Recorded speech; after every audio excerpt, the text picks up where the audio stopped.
Hi guys, Paul. With Mike. ManiacsMeat podcast. Oh my god, It's been a while. it's been a while. Don't do it. Okay, so here we are, and we have a interesting little tidbit of cinema here. Suppose so? Sure. Here it is. Okay, so 1983, Mountaintop Motel Massacre. We have it on this little DB disc with initiation. So there you go. Now, Mountaintop Motel Massacre. Welcome to the Mountaintop Hotel, a rundown place in the woods just off the country road. Meet Evelyn Chambers, this strange old woman who's been running the place ever since she was released from the Arkansas State Mental Hospital. But when a violent accident flips her crazy switch, the evil voices in Evelyn's head send her on a room-to-room rampage. In the long night of slaughter that follows, a group of stranded guests will discover that this is one motel where check-out time can be a bloody murder. This early 80s drive-in favorite features classic moments of amateur acting, cheap effects, and generally creepy atmosphere. Welcome to the Mountaintop Motel Massacre, where hard-traveling horror fans can always find a night of sleaze psycho shocks. Wasn't a big fan. Okay, so Off the bat. Okay. Okay, we've been here before. We've been in this area before. We've been in this realm before where static cling is the thing. Mm-hmm. Where were the tits? I knew that was gonna be one of your big. That's where was it? Like, you know what I mean? Like when you're desperately clinging to the walls like a fly.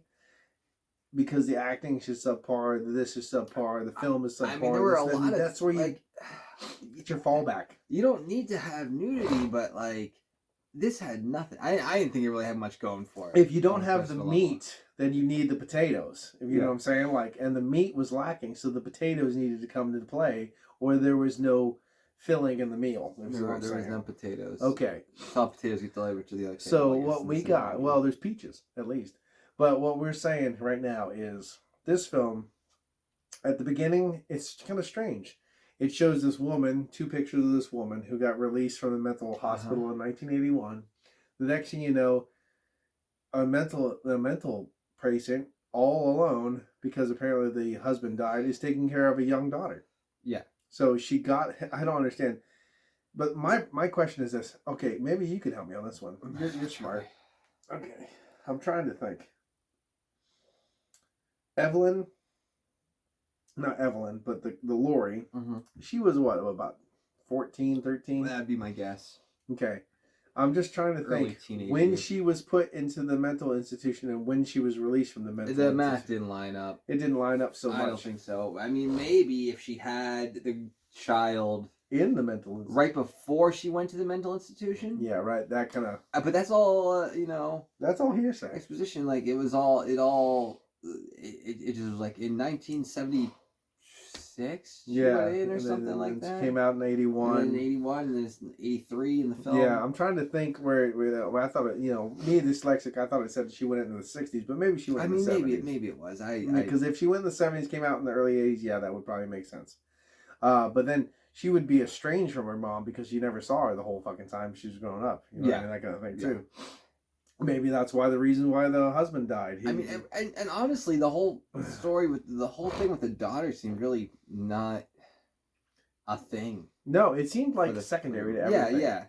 I mean, there was, she was hearing the voices of her dead daughter throughout the film, but it seemed like the stuff with her at the beginning didn't really the whole matter. thing at the beginning, it seemed like the kid was a nice little kid who liked animals. And then it turned to this nice little kid that liked to focus and channel the spirits of her dead dad and channel and all this other weird stuff and snakes. And I'm like, what is happening? A secondary film is happening right now we're not privy to.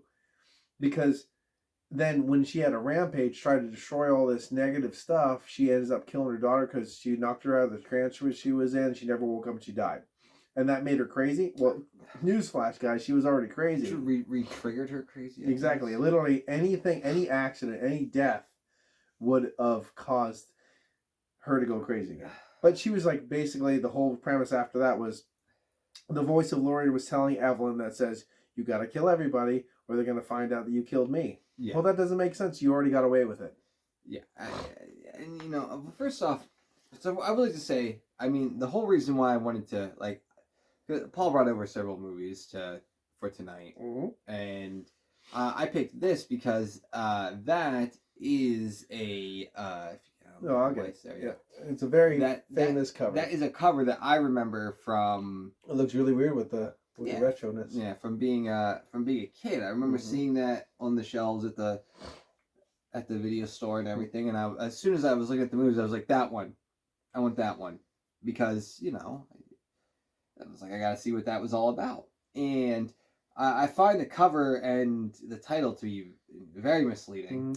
The original cover was Mountaintop Motel, and that's it.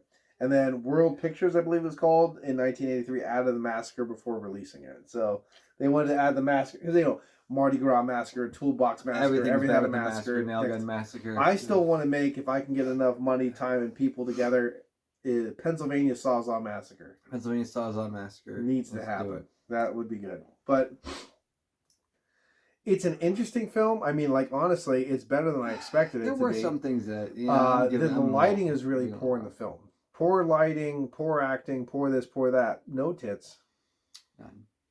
Which I knew how Paul upset. I mean, there was a honeymoon couple, didn't get that fucking chance, and then there was two wet people and never got the chance. Raining wet. Yeah, people. Raining wet people, not soppy wet people, but raining wet people. And I found out a lot of people don't like the word moist, which I don't understand that. But you know what? Hey, to each their own. Thing. Each their own. I did find, if I find one of these people again, I will bring up the point that when you talk about a fresh baked cake or pastry, yes, moist should be a appropriate word. I agree. That's it, though. That I can really find that we could go around. But people have a real rough time with that one. Yeah, I know. But I mean, if you really talk about a fresh baked cake out of the oven, they don't say damp, they don't say wet, they don't say this, they say moist. Yeah, that's the best word. There it is. So apparently this rundown shack of cabins, $7 a night, which is not too bad, but it's not a motel. No, not a motel. I would like that to. It's definitely not a motel. I have some issues with that. Yeah. Oh yeah. I mean, because at least a motel is a series of rooms built together in a line. And the door on the cover of this looks way nicer than anything that would be in there. Yeah. And this says 13, and there were only 6 cabins. So, again, misleading. Because I guess it depends on what number they start to count. But... However, the underground labyrinth that connects all the different cabins where she's using to pop up to do little practical jokes and kill people, it would make you believe that it is longer than the cave systems of Mammoth Rock. It is odd, though, too, because, I mean, that's pretty intricate, because those cabins, it's not like they were all right next to each other, at least giving the impression... yeah, there was one over here that you have to drive over here to get the... Yeah, and to have all those tunnels connecting all the cabins, like, it would be fairly long, and, like, that's a lot of work just to... My problem is, too, some of the people were... into the area of we had a couple people. The one guy, Vernon, that gets snake bit in the face. He said, "What do you expect, a Holiday Inn? I can't afford that." That's pretty funny. But they were going to it already. He called ahead, I guess, and said, well, he didn't even call ahead because he acted like he's just like, "Hey, I need a room." He showed up. So he showed up, but he knew he was going to show up. The other guy showed up. The other guy showed up to console the there was the preacher. So the daughter dies. They have the funeral. Yeah. The preacher stays the night at one of the cabins to be there for Evelyn. Yeah, Evelyn. Yeah. Stay there for Evelyn. Like help her out in case she needs consoling after the death of the child. Right. So there was him, and then there was. The carpenter. Handyman, yep. The carpenter, yep. Expert carpenter. Who, he looked very familiar. He's a black actor. I don't know. I don't know if he was John McLuhan or not. He looked incredibly familiar. Mm-hmm. And I had some I don't know, high hopes. I suppose just from that initial beginning. I'm like, yeah, it feels like it's gonna be one of those older, a little slower paced horror film. But I was in, and then I don't know, it just something about it it just took me out. Well, there was the two girls that were driving. Yeah. Here's the thing: this is a backcountry road, because the way they make this film appear, there's only one country road that goes to this goddamn cabin. This thing. It's like a turn off that says Mountaintop Motel up that way. That's all you can do. It goes up like a windy dirt road, and there's the cabins at the top in the office. Okay, so you go straight, right, and then you turn off to go to Mountaintop. A tree goes down back the road before they get to the mountaintop. That was the impression. But everybody acts like you can't go forward. Yeah, you just can't keep going. That was the impression that I was given. And then though, when they were leaving, the tree was on the mountaintop road. Yeah, I don't know if it was a continuity issue or they just didn't clarify enough as to the location of a downed tree from a storm that everybody else was in a position where they could not drive any further for any reason, had to go to this motel. Yeah, I mean, there were the two girls that ran off the road that were country singers. They were going. No reason why they were going there, but they ran off the road going somewhere. Yeah, and then Larry, something. I think it was Larry. Larry, whatever. I think it was Larry. Picked them up, and then he found out. He's like, I want to spend the night somewhere. There's a cabin there. Okay, I'll take it there. Nowhere. There's no other place to stay. So there you go. And then while they're going there, smash, boom, tree fell down. Which lightning effect wasn't that bad. Liked the lightning effect. I did like that. But there was a nice little breath of hope by two people with obviously not bras on and white shirts in the rain. That was a nice little hope spot. Yeah. That's as far as it goes. But I'm just saying, it just seems so much. There was a lot of places that were just so interestingly wrong about the film. When they call, the guy gets bit in the face with a snake. Hey, she runs out and meets Larry or whatever and talks to him. Yeah. Doesn't go to the fucking manager. Goes to Larry and says, call a doctor. And Larry did have a car phone. He has a car phone. Apparently, you found out car phones started in 1943. 1946, I think, was the first car phone, which I was not aware of. Yeah, by Bell Atlantic. Yeah. But he manages to call the sheriff department, the police.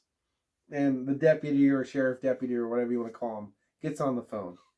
He says, it was a snake bite. I'm at the Mountaintop Motel. This is what happens with this. I'll patch you in the sheriff. And the sheriff's trying to booze up on this this bartender instead. Yeah. And doesn't answer the page. He goes, well, I'll call him back later.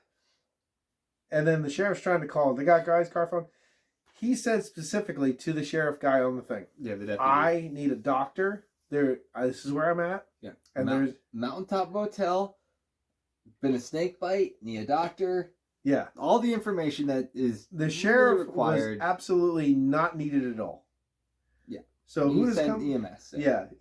EMS needs now, not the sheriff. So who comes out finally? Sheriff. The sheriff. So the sheriff runs directly into the pile of stuff on the road like an asshole. Yeah. And then instead of getting on the radio and immediately calling the township for dispatch for bulldozers and things like that, he just gets out and walks all the way up. Like a road crew, somebody come out to help take care of the... Yeah. No. He just gets out and walks to the hotel. Yeah. That's good. That's nice. That's exactly what you would do in that situation. Now, a lot of this people would say, well, he has to, otherwise the film would be over too soon and stuff like that. Yeah. And I get that. But I mean, I'm willing to, You have a 4.5-foot old woman face to face killing people with a sickle. Yeah. Like a little sickle. Like the sickle. Well, how you doing? Like, suspension of disbelief is far beyond the realm of this film. I mean, I think some of the positive notes. I like films that take place during storms, thunderstorms, raining. Like, I enjoy that. Which this film, that was the setting, and I always enjoy that. there was an effect that I enjoyed, a makeup effect when when she got the one girl got a sickle in the face, got really gnawed up, which killed her, which wouldn't have killed her.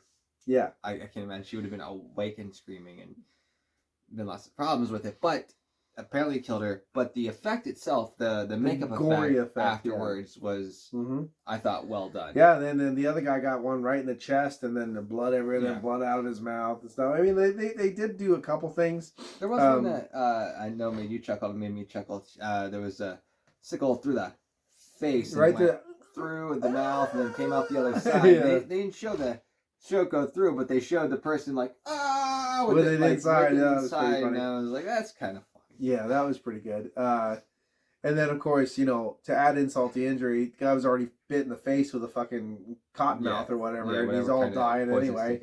Which they tried to make it a rattlesnake, remember? Yeah.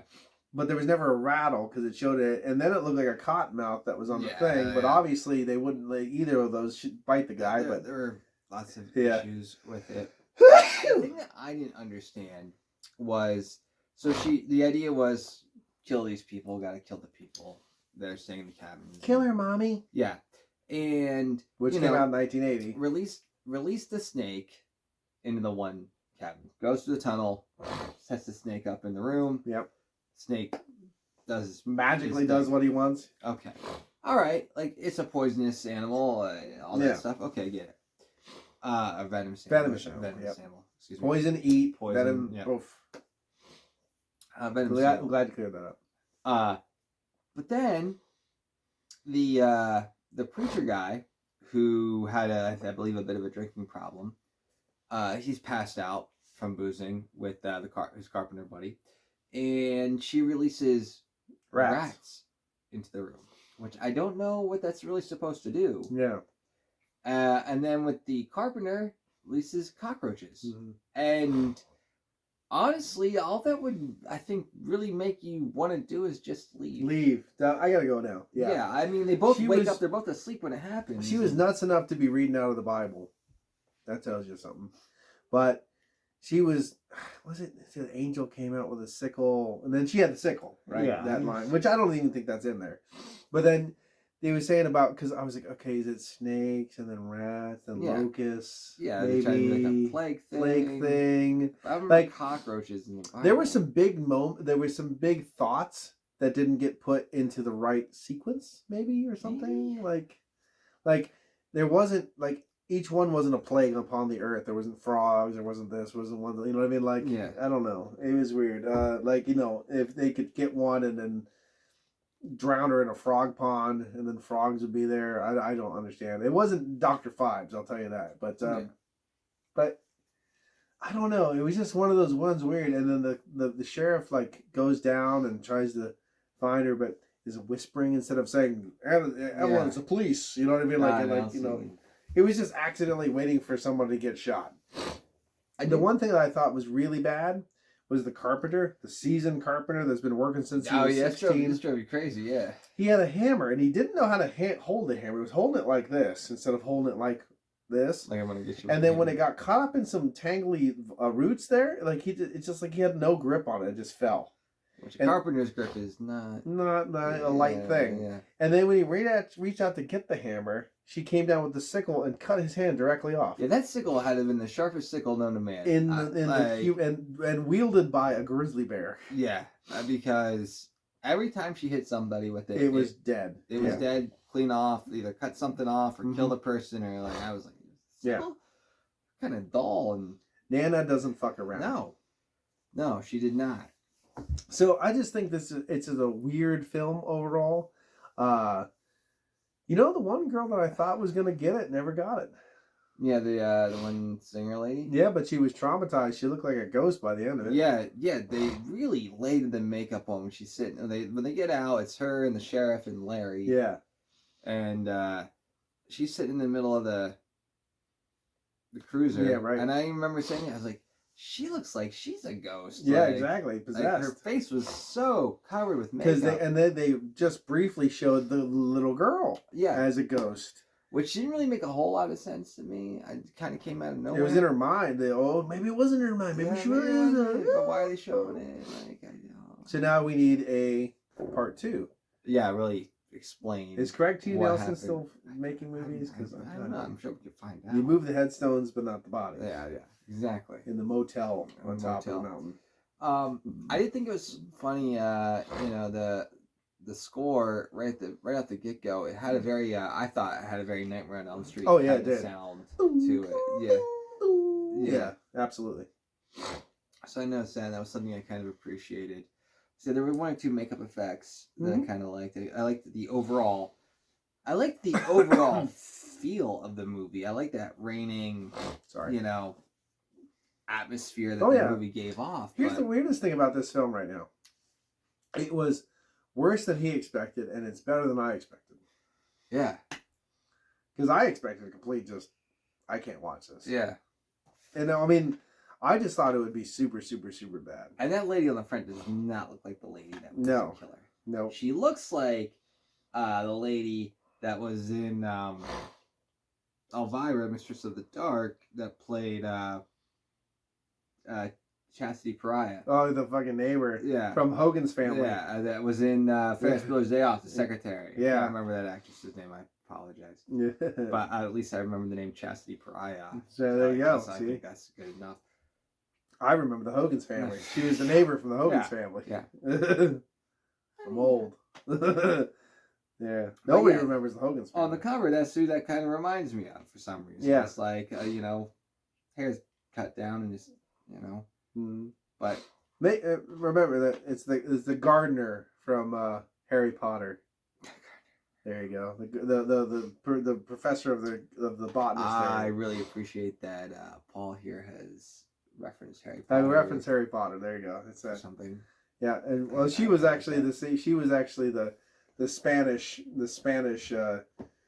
the Blackadder show. She was like the Spanish inventor. Okay. They was gonna marry her. It pulls out the screaming root thing. Yeah, her. But I don't know. I would say this is a middle line, borderline movie. Yeah. That's I'm on the same page with that because I thought it was going to be a 4, and I think I could say it's a 5. It's just just watch it. It's weird because I would say 4.5. Yeah. But it's weird because though I really don't have a desire to watch this ever again. Yeah. If it were late at night and I was going to bed, I can actually see myself taking this and being like, I'm going to put this on just to have something to fall asleep to. Mm-hmm.